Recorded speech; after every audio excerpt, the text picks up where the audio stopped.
E se eu te contasse a trágica história real que abalou o mundo? A história começa em um presídio, no sul dos Estados Unidos, durante a década de 1930. Um lugar conhecido pelos detentos como a Milha Verde. Cada passo dado ali era um passo a mais, em direção à morte.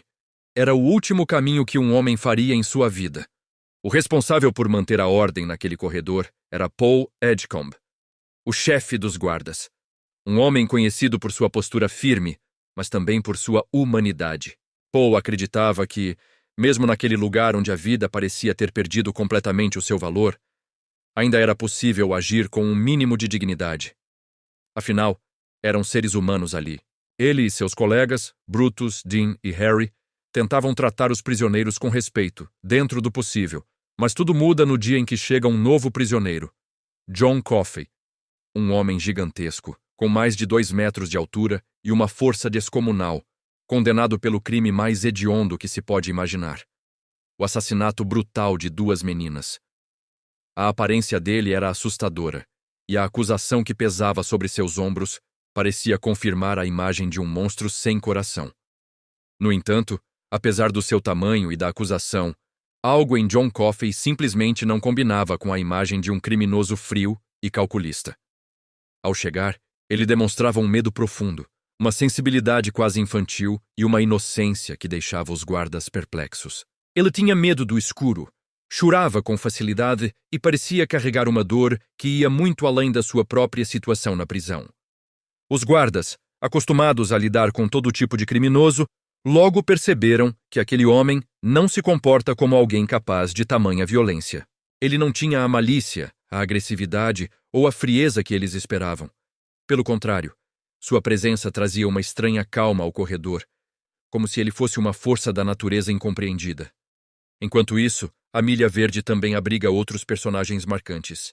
De um lado temos Wild Bill Wharton, um detento agressivo, sádico e completamente imprevisível, que transforma a rotina dos guardas e dos outros prisioneiros em um verdadeiro inferno. Ele é a personificação da maldade, o caos em forma humana. Do outro lado, temos o guarda Percy Wetmore, um homem pequeno, covarde e cruel, que usa seu uniforme para exercer poder sobre os mais fracos, especialmente sobre condenados. Ele representa o pior da natureza humana, a crueldade por puro prazer. Paul Edgecombe começa a testemunhar eventos que desafiam a lógica. Eventos inexplicáveis que parecem estar diretamente ligados à presença de John Coffey. Ele começa a perceber que aquela execução, a de John, talvez não seja apenas mais uma na longa lista de condenados que passaram pelo corredor. Algo em John Coffey não faz sentido. Algo que vai abalar as convicções de Paul, testar sua fé e desafiar tudo o que ele acredita sobre justiça, culpa e humanidade. E é ali, naquele corredor silencioso e sombrio, que a primeira e mais aterrorizante dúvida surge na mente do guarda. E se o homem que estamos prestes a executar for, na verdade, inocente? E se, em vez de um monstro, John Coffey for algo completamente diferente? Algo que ninguém ali jamais poderia imaginar. A chegada de John não só perturba a rotina da prisão, mas também desencadeia uma série de milagres inexplicáveis. O primeiro deles acontece com o próprio Paul. Ele sofria de uma infecção urinária terrível, uma dor constante que o atormentava dia e noite. Em um momento de agonia, John Coffey o chama para perto da cela. Com um gesto simples, ele agarra Paul e, de uma forma que ninguém consegue explicar, suga a doença para fora de seu corpo. Paul fica curado, instantaneamente. Chocado, ele não entende o que aconteceu. Teria sido um sonho, uma alucinação, mas a dor se foi. Pouco tempo depois, a crueldade de Percy Wetmore atinge um novo patamar. Ele pisa e mata deliberadamente o ratinho de estimação de outro condenado, Delacroix. O pequeno rato, chamado Sr. Jingles, era a única alegria de Del naqueles dias sombrios. A morte do animalzinho causa uma tristeza profunda no corredor. Vendo a dor de todos, John Coffey pede que lhe tragam o rato. Ele o segura em suas mãos gigantes, sopra vida nele e o rato volta a correr, completamente curado. Mais um milagre, diante dos olhos de todos os guardas. A essa altura, Paul e seus colegas já não têm mais dúvidas. John Coffey possui um dom divino. Ele é um curandeiro, um ser especial.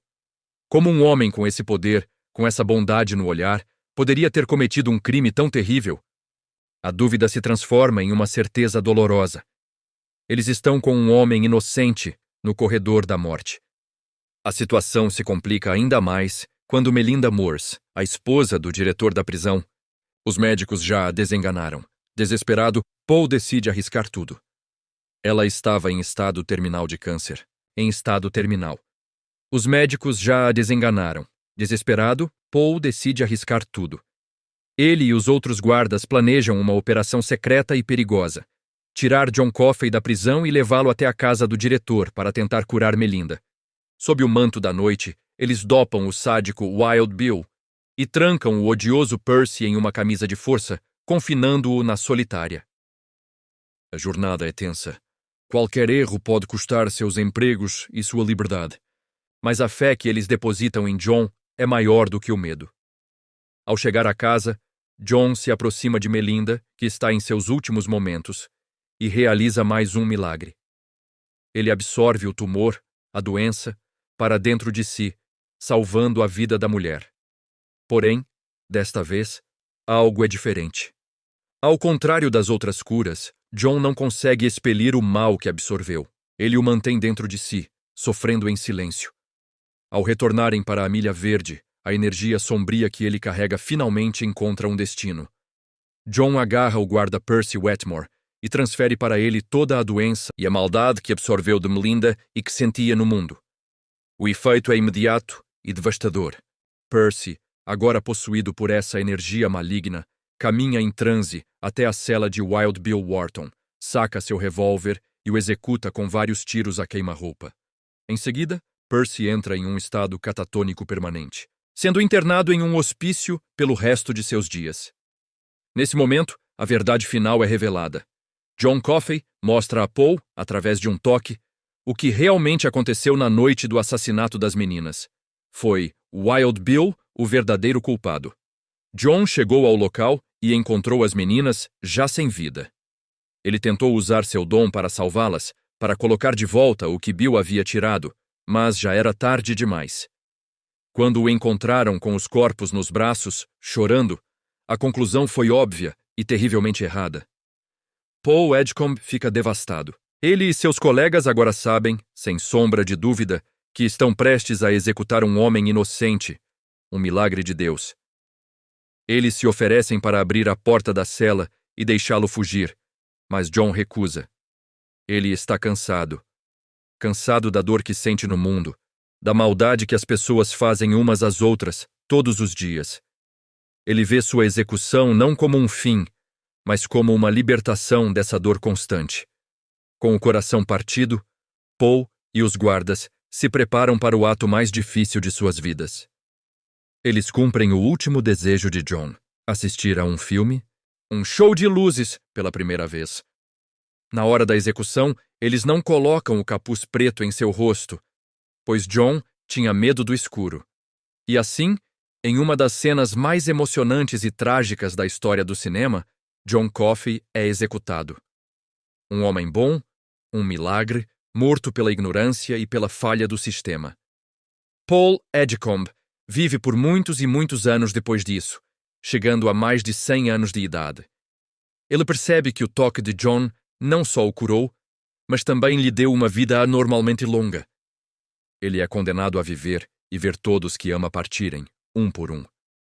Ele é o último a caminhar em sua própria milha verde, esperando o dia de sua morte, assombrado para sempre pela memória do homem que ele ajudou a matar. Essa história, baseada na obra de Stephen King, nos força a questionar: o que é justiça? O que é o mal? E até onde vai a nossa capacidade de compaixão? Ela nos lembra que, às vezes, os verdadeiros monstros não são aqueles que parecem ser.